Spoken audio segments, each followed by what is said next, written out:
Terror management theory was utilized by military intelligence to predict a population's reaction to certain threats. Its findings were well established.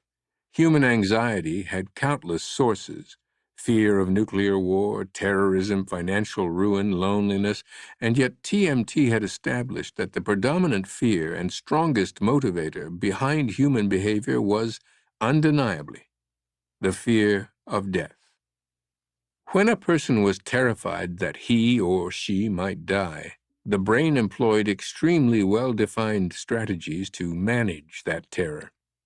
Under normal circumstances, our unpleasant knowledge that we will die, known as mortality salience, was managed through a wide range of strategies, including denial, spirituality, mindfulness practices, and various types of philosophical reflection. Under extreme circumstances, however, war, crime, violent confrontations, people behaved predictably across all demographics. They would either battle to the death to save themselves or flee the threat. This was known classically as the fight or flight response, and for military strategists it was particularly helpful to predict which of the two would occur. As it turns out, Catherine said, fight or flight is not the brain's only response to the fear of death. There is something more gradual that occurs over many years as we begin to fear our world is unsafe, as so many people now do. It's a fear based on sound logic, Nagel said.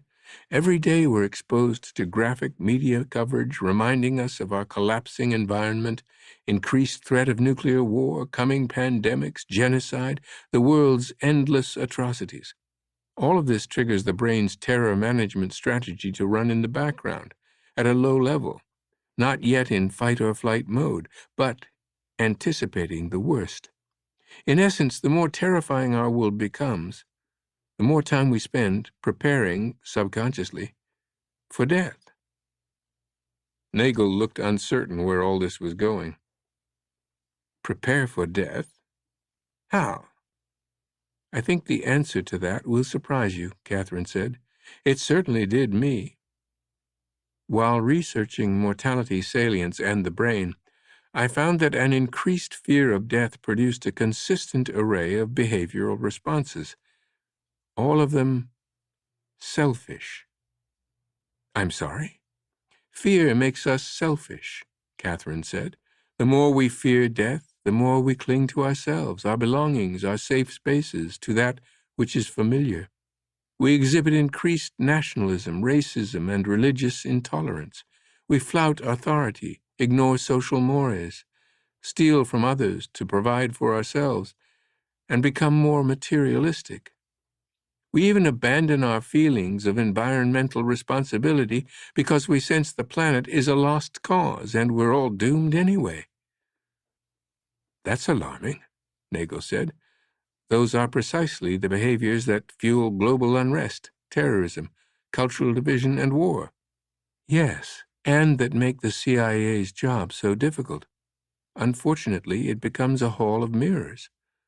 The worse things get, the worse we behave. And the worse we behave, the worse things get. And it's your theory that this troubling pattern stems from humans' fear of death? It's not my theory, Catherine said. It's scientifically proven in mountains of statistical evidence gathered through observational analysis, behavioral experiments, and scientific polling. The most important point in the research, however, shows that those who do not fear death, for whatever reason, tend to exhibit behavior that is more benevolent, accepting of others, cooperative, and caring about the environment.